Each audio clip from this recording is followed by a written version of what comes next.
வடக்கு கிழக்கை சேர்ந்த எவரையுமே ஒரு கேபினட் அமைச்சராக நியமிக்கவில்லை. வடக்கு கிழக்கிலே அவர்களுக்கு யாழ் மாவட்டத்திலே 3 ஆசனம், வண்டியிலே 2 ஆசனம், அம்பாரிலே 4 ஆசனம், திருவோணமலையிலே 1 ஆசனம், திருவோணமலை 2 ஆசனம், மட்டக்களப்பிலே 1 வந்தாலும் கூட வடக்கு கிழக்கை சேர்ந்த ஒருவரை ஒரு கேபினட் அமைச்சராக நியமிக்கவில்லை. இன்னொரு தமிழர் ஒருவரை வடமாகாணத்தை பார்க்கணும்னு சொல்லியிருக்கிறார். ஒரு இஸ்லாமிய சகோதரர் ஒருவரை கேபினட் அமைச்சராக நியமிக்கவில்லை. நாங்கள் அதை செய்ய அதன்படி காயக்கிறோம் பாராளுமன்றத்தை சொல்றேன். எங்களுடைய மேச்சத்தரை பிரச்சனை வர்த்தமானி மூலம் அறிவிக்கிறதுக்கு நீங்கள் செய்ய வேண்டும். கொஞ்சம் காலம் தான் நாங்கள் அதை கலைப்போம். நாங்கள் கதைக்கிறதுக்கு தயார், காலம் தர தயார். ஆனா எவ்வளவு காலம் என்று சொல்லுவோம். கடந்த காலத்திலே அஸ்வஸ்ம திட்டத்தை பற்றி நாங்கள் இந்த அறிவியலை வந்த பொழுது பேசியிருந்தோம். இந்த அரசாங்கம் வந்த பிறகு அஸ்வஸ்ம திட்டத்தின் கீழே கூடுதலாக தெரிவு செய்யப்பட வேண்டிய பயனாளிகளை தெரிவு செய்ய வேண்டும் என்ற கோரிக்கையை நாங்கள் முன்வைத்திருந்தோம். ஆனால் அஸ்வஸ்ம திட்டத்தினுடைய அந்த எண்ணிக்கையை குறைக்க போறதாக செய்தியிலே பார்த்திருக்கிறோம். பாடசாலை மாணவர்களுக்கு 6000 ரூபாய் பெறுமதியான சீருடை இலவசமாக வழங்கப்பட்டதாக பழைய அரசாங்கத்தின் திட்டங்கள் இருந்தது.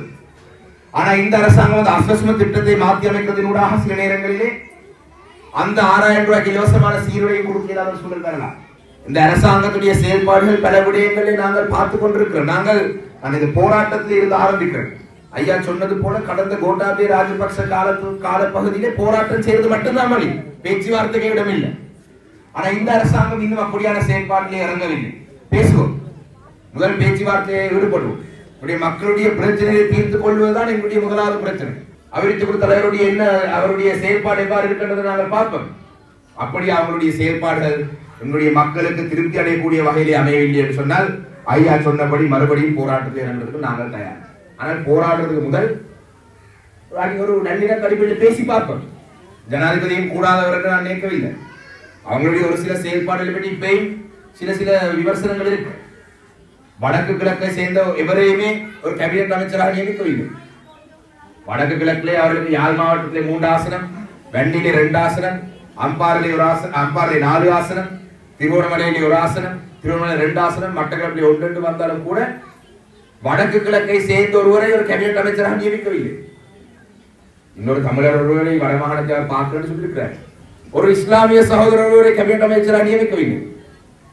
நேற்று தினம் ஒரு வர்த்தமானி மூலம் கிளீன் ஸ்ரீலங்கா என்று சொல்லி ஒரு புதிய ஏதோ ஒரு செயல்பாடு செய்வதாக ஒரு வர்த்தமானி அறிவிக்கப்பட்டது.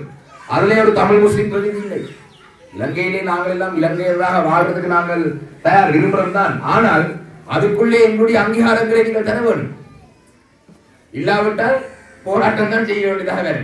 நான் ஏன் இந்த விடயங்களை சொல்றேன்னு சொன்னால், மக்களுக்கும் நாங்களும் அரசாங்கம் எங்கள்கிட்ட கேட்கிறது போலதான் நாங்களும் மக்கள்கிட்ட கேட்கலாம்.